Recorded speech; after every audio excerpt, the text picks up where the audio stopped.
Hello friends. कल अपन ने पढ़ा था अर्थशास्त्र के इंट्रोडक्शन के बारे में, और आज अपन पढ़ने वाले हैं अर्थशास्त्र की प्रकृति और क्षेत्र के बारे में। अर्थशास्त्र की प्रकृति व क्षेत्र के बारे में अर्थशास्त्रियों के विचारों में बहुत कम समानता पाई जाती है। केन्स ने अर्थशास्त्र की प्रकृति व क्षेत्र का विस्तारपूर्वक उल्लेख किया। केन्स ने अर्थशास्त्र की प्रकृति व अन्य विषयों के संबंध और आर्थिक नियमों की कमियों का समावेश किया। आजकल अर्थशास्त्र की विषय वस्तु के अंतर्गत व्यक्तिगत इकाई, एक उपभोक्ता, एक उत्पादक, एक फर्म का अध्ययन व्यष्टि के अंतर्गत करते हैं, और इसी प्रकार व्यक्तिगत इकाइयों के समूह, एक देश, आर्थिक व्यवहार के स्तर का अध्ययन समष्टि के अंदर करते हैं। मतलब एक अगर किसी व्यक्तिगत इकाई, फर्म या उत्पादक, उपभोक्ता के बारे में अगर अपने को अध्ययन करना है तो वो तो अपन करेंगे व्यष्टि के अंदर। मतलब एकल इकाई का जहाँ भी अध्ययन होगा वो व्यष्टि के अंदर होगा, और जहाँ संपूर्ण अर्थव्यवस्था के बारे में अध्ययन हो जाए वो समष्टि के अंदर होता है। जैसे व्यष्टि के अंदर करते हैं अपन उपभोग, उत्पादन, विनिमय, वितरण, आर्थिक कल्याण, ये जो छोटी छोटी चीज़ें हैं ना उन सब के बारे में। और समष्टि के अंदर करते हैं जैसे अपने को पूरे देश की राष्ट्रीय आय ज्ञात करनी है, रोजगार का स्तर ज्ञात करना है, जनरल प्राइस लेवल क्या है उसके बारे में ज्ञात जानकारी चाहिए, या अपने देश का आर्थिक विकास क्या है वो, या वितरण के जो भी हो रहा है, वितरण किस तरीके से हर एक फील्ड में कैसे कैसे वितरण हो रहा है, वो सब का अध्ययन जो करते हैं वो समष्टि के अंदर करते हैं। मतलब एक नॉर्मल तरीके से समझ लो आप, जैसे कि एक सिंगल इकाई का जहाँ भी अध्ययन होगा वो व्यष्टि के अंदर जाएगा, और जहाँ पे जिसमें संपूर्ण चीज़ें शामिल हो जाएंगी वो समष्टि के अंदर जाएगा। 1933 में रगनर फ्रिस ने व्यष्टि अर्थशास्त्र और समष्टि अर्थशास्त्र का प्रयोग किया, और माइक्रो और मैक्रो अंग्रेजी भाषा के शब्द हैं जिनकी उत्पत्ति ग्रीक भाषा के शब्द मैक्रोस और मैक्रोस से हुई है। माइक्रोस और मैक्रोस से हुई है। माइक्रो का और मैक्रो का अर्थ है सूक्ष्म और व्यापक है। मतलब जहाँ व्यष्टि है, जहाँ एक सिंगल इकाई का अध्ययन कर रहे हैं वो सूक्ष्म हो गई, और जहाँ पे अपन पूरी संपूर्ण अर्थव्यवस्था का अध्ययन करते हैं वो व्यापक हो गई। तो इसलिए मैक्रो को व्यापक अर्थशास्त्र मानते हैं और माइक्रो को सूक्ष्म अर्थशास्त्र के रूप में देखते हैं। समष्टि अर्थशास्त्र के बारे में ग्रेगरी मेनकिव की परिभाषा दी थी उन्होंने, वो ये है कि व्यष्टि अर्थशास्त्र वह अध्ययन है कि कैसे परिवार और व्यावसायिक फर्में निर्णय लेती हैं, वे विशेष बाजारों में आपस में अंतर्क्रिया करती हैं, और समष्टि अर्थशास्त्र संपूर्ण अर्थव्यवस्था में फैली हुई घटनाओं का अध्ययन करती है। मतलब मेनकिव ने कहा है कि जैसे एक परिवार में अपन जो निर्णय लेते हैं ना वो अपन कैसे लेते हैं, वो अपने निर्णय अपने परिवार को और अपने व्यवसाय को कैसे प्रभावित करते हैं वो तो व्यष्टि के अंदर जाएगा, और उनमें बाजार में आपस में क्रिया क्या होगी वो सब व्यष्टि में जाएगा।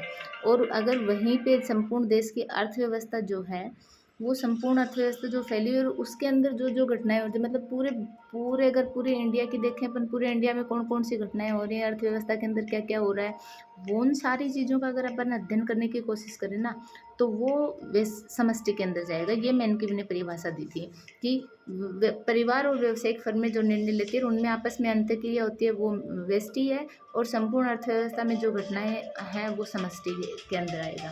व्यष्टि अर्थशास्त्र। व्यष्टि माइक्रो इकोनॉमिक्स को कीमत सिद्धांत भी कहते हैं, इसका दूसरा नाम कीमत सिद्धांत है। ये एक बार एग्जाम में पूछा गया था तो इसको ध्यान रखना। कीमत सिद्धांत भी कहते हैं। व्यष्टि अर्थशास्त्र में व्यक्तिगत इकाई, एक उपभोक्ता, एक उत्पादक, एक फर्म का अध्ययन किया जाता है।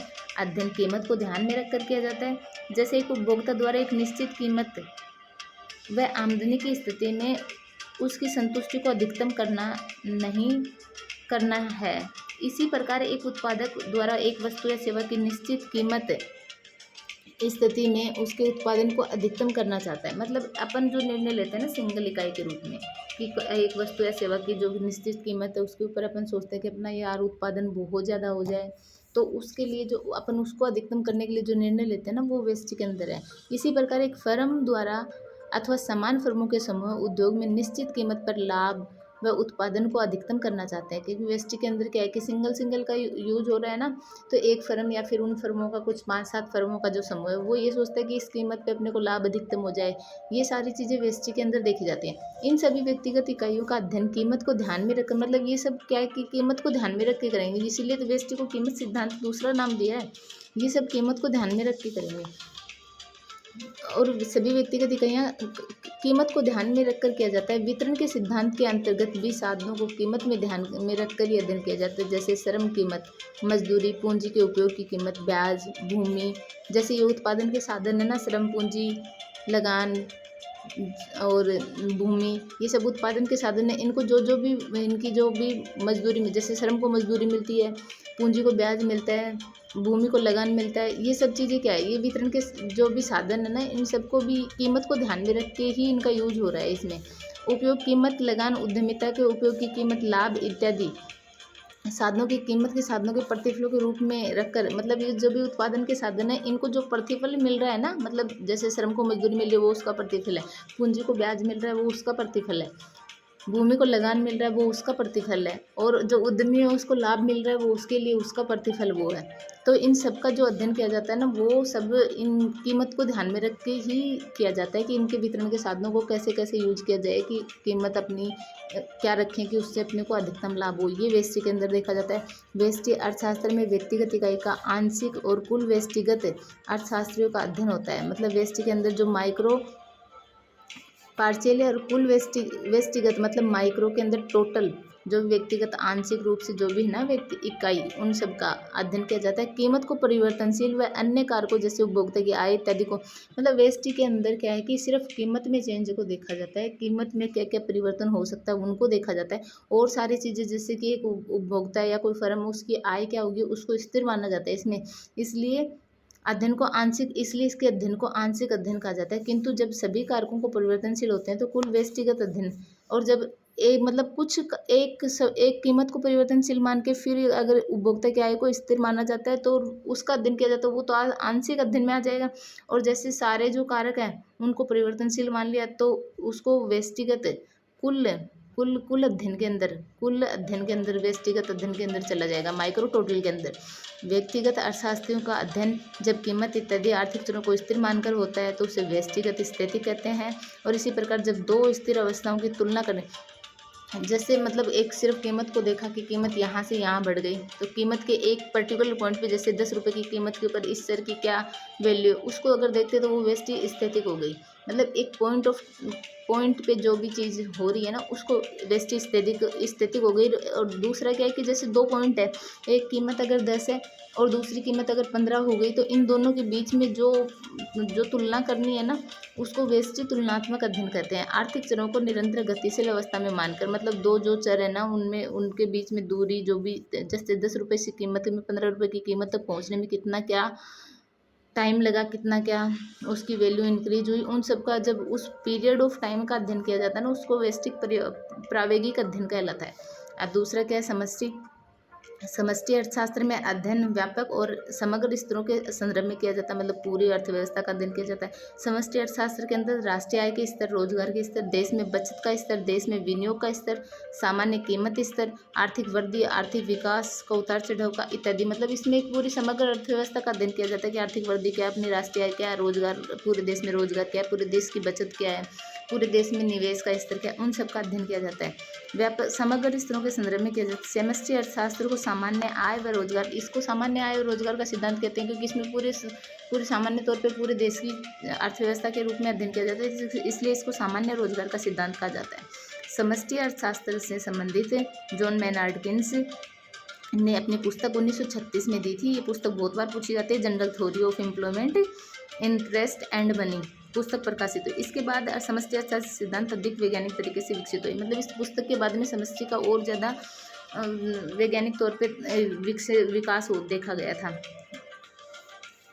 गार्डनर एकले के शब्दों में समष्टि अर्थशास्त्र आर्थिक विषयों पर व्यापक रूप से विचार करता है। समष्टि क्या है कि जो अर्थव्यवस्था की जो आर्थिक विषयों पर है ना उनको संपूर्ण रूप से उनके ऊपर विचार करता है।